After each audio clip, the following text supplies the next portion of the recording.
Welcome to another walkthrough of a tryhard match. This game, we're against Protoss. Site Delta. A normal map, a nice map, a pretty good map for a golf course.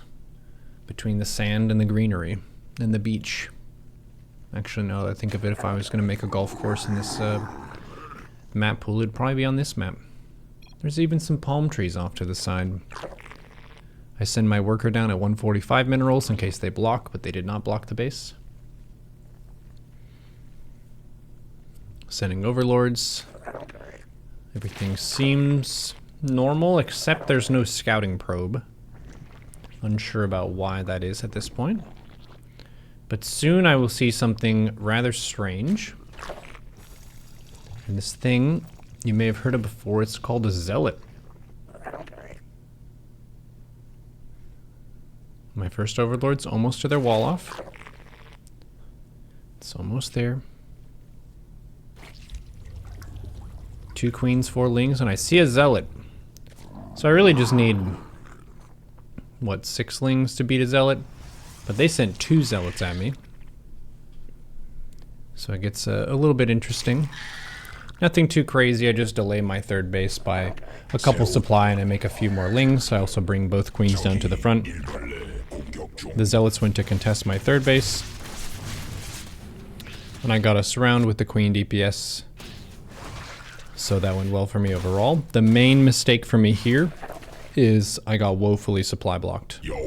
Because I was so excited to micro units early on. This is a common fumble that players make, because whenever they're controlling their units, they forget about anything macro related and then look back at the supply and they see 36 out of 36. And they just need to take a minute to themselves to get their macro operations underway again. But I didn't really take heavy damage there. My Overlord Scout went in. I see Stargate, so I'm going to get melee upgrade.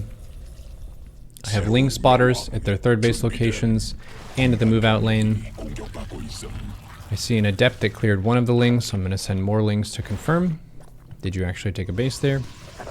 Okay, they took a base there. We get the Adept kill, spreading creep and such, injecting my bases. I want to have 2 queens per base with a spore. Pretty much makes you immune to oracle damage. Uh-oh, 2 of my queens got pulled away to spread creep. And I get slightly punished for that, I think. Yeah. I lost a couple drones because of that. Not too bad. Going for a 4th base now. I have a bunch of overlords. I see a forge upgrade. So I think it's going to be just a few Stargate units into ground. Getting a Roach Warren, or sorry, a Hydrodin and a Bane Nest. Planning to go Hydroling Bane here. I didn't really feel like I needed to mass out a bunch of roaches, but I do have the Roach Warren in case they go for a heavy ground attack. Now I'm going to send some Lings in case of an Adept yeet or something. But since there weren't Adepts, I'm going to maybe check for some damage between their bases. Maybe there's some probes. Alright, now I see Archons and Prism at my 4th base.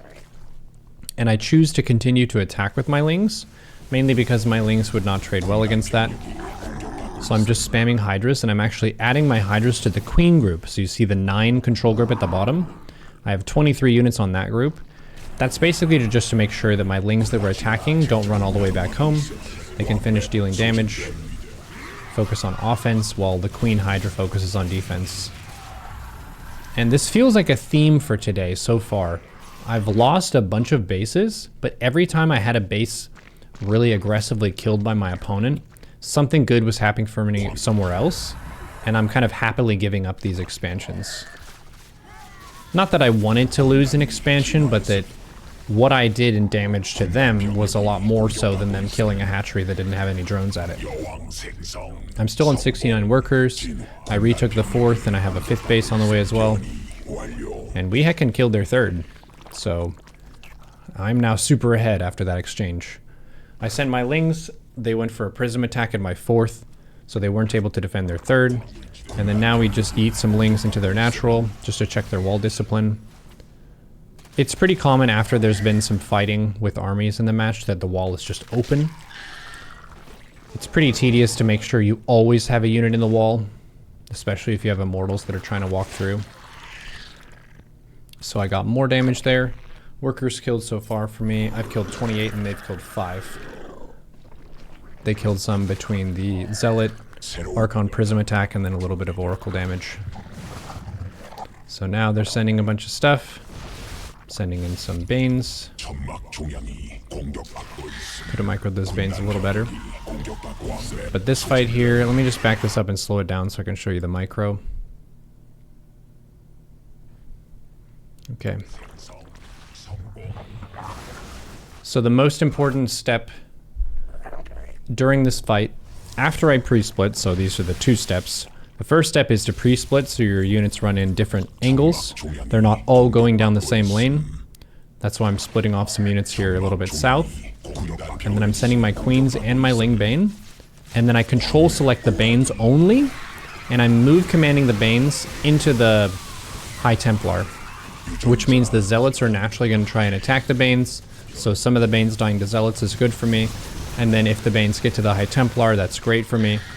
Really, you just don't want to have your Banes moved into Archons. And our opponent was well mannered in defeat. Well done. Pretty straightforward game.